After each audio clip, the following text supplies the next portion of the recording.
BNP এটা দলীয় কার্যালয়ে পরিণত করার চেষ্টা চালাচ্ছে। আমরা 11 দলের বৈঠক করে শীর্ষ পর্যায়ের ডক্টর কর্নেল অলি আহমদকে আমরা মনোনয়ন দিয়েছি।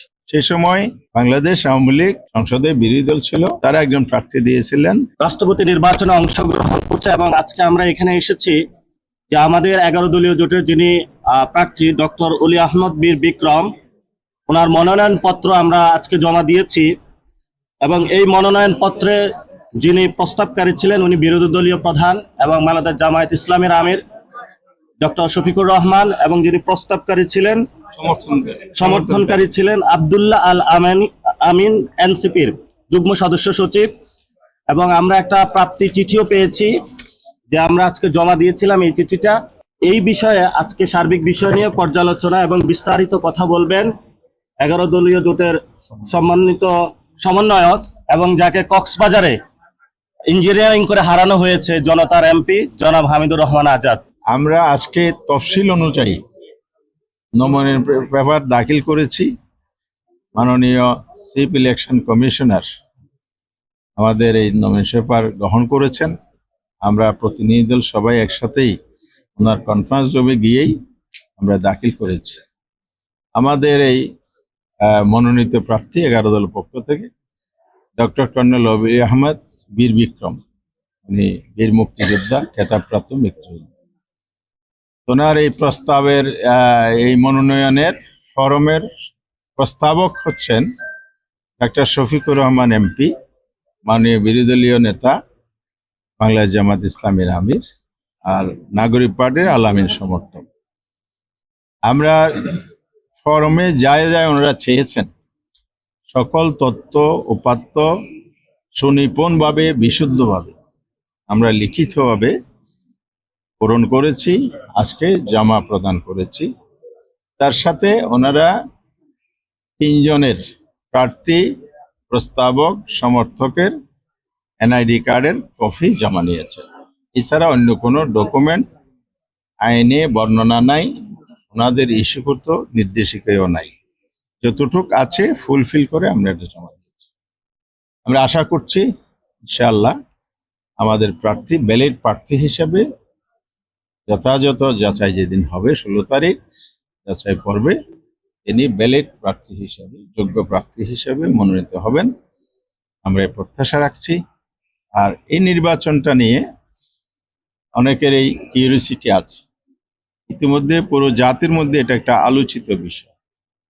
কারণ হচ্ছে বাংলাদেশের ইতিহাসে রাষ্ট্রপতি নির্বাচনে দলীয় সরকার এবং সংসদের মেজরিটি থাকলে, মেজরিটি টোটাল মেজরিটি থাকলে সাধারণত সরকারি দলেরই একক প্রার্থী থাকে, এখানে প্রতিনিধিত্ব হয় না। একটি মাত্র ইতিহাস বা রেকর্ড আছে 1991 সালের, যখন সংসদের মেজরিটি ছিল না কারো এককভাবে, জামাত ইসলামীর সমর্থনে 142 জন সম্ভবত বিএনপির সংসদ সদস্য ছিল, পরে নারী আসন যোগ হয়েছে। সেখানেও দেখা গেছে যে এককভাবে প্রেসিডেন্ট প্রার্থী বিজয় করার মতো সংসদ সদস্য বা ভোটার বিএনপির ছিল না। সেই সময় বাংলাদেশ আওয়ামী লীগ সংসদে বিরোধী দল ছিল, তারা একজন প্রার্থী দিয়েছিলেন বদরুল হায়দার চৌধুরী, যার নাম আপনারা জানেন। উনি প্রতিদ্বন্দ্বিতা করেছিলেন, সেই প্রতিদ্বন্দ্বিতায় বিএনপির প্রার্থী জামাত সহ আরো অন্যান্য ওনাদের সমর্থন যারা করেছেন সেই সংসদ সদস্যগণ আব্দুর রহমান বিশ্বাসকে রাষ্ট্রপতি নির্বাচন করেছিলেন। এরপর থেকে আর কখনো বিরোধী দল থেকে কোনো প্রার্থী এই আসনে হয়নি, এই পদে হয়নি। এইবার আমরা প্রতিদ্বন্দ্বিতার সিদ্ধান্ত নিয়েছি 11 দলের বৈঠকে। আমরা 11 দলের বৈঠক করে শীর্ষ পর্যায়ের সেখান থেকে ডক্টর কর্নেল অলি আহমদকে আমরা মনোনয়ন দিয়েছি। দুটো প্রশ্ন আপনাদের পক্ষ থেকে আগেও এসেছিল, এখনো জাতির কাছে আলোচিত প্রশ্ন। একটা হলো আপনাদের তো মেজরিটি নেই, তাইলে আপনারা কেন এখানে দিয়েছেন, প্রার্থী মনোনয়ন দিয়েছেন? আমরা বেশ শার্পলি এবং ক্লিয়ারলি বলেছি যে বাংলাদেশের গণতন্ত্র চর্চার নতুন ধারা আমরা সৃষ্টি করতে চাই।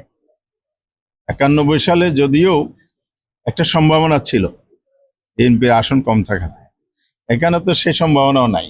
বিএনপিতে আগেই নিজেদের মেজরিটি সুনিশ্চিত কলা কৌশল করে নিয়েছেন, সেই কারণে তাদের সেফ সাইড আছে এখানে। তা আমরা এখানে জিতবো কি হারবো এটা নয়, আমরা প্রতিদ্বন্দ্বিতা ছাড়া কোনো নির্বাচন হোক এটা আমরা চাই না। এটাই গণতন্ত্রের সৌন্দর্য। গণতন্ত্রকে সঠিক দ্বারায় ফিরিয়ে আনার জন্যেই আমরা এই সিদ্ধান্তটা নিয়েছি। নাম্বার 2 হচ্ছে, এমন একজন প্রার্থীকে আমরা এখানে নমিনেশন দিয়েছি যিনি জাতীয়ভাবে সমালোচনা বিতর্কের ঊর্ধ্বে এবং দেশের খেতাবপ্রাপ্ত মুক্তিযোদ্ধা। উনি 3 বার মন্ত্রী ছিলেন, 6 বার এমপি ছিলেন। উনি পিএইচডি হোল্ডার, উচ্চ ডিগ্রিধারী, এবং দেশের জন্য অনেক অবদান তিনি রেখে গেছেন। রাজনীতি আসার পর থেকে দীর্ঘ সময়, এক সময়ে বিএনপির স্ট্যান্ডিং কমিটির মেম্বার ছিলেন, আবার আলাদা দল করেছেন, এখন আবার আমাদের সাথে জোটবদ্ধভাবে উনি রাজনীতি করে যাচ্ছেন। আমরা আশা করছি জাতি এটাকে অবশ্যই ইতিবাচক দেখছে এবং আমাদের 11 দলের সিদ্ধান্তকে প্রশংসা করছে।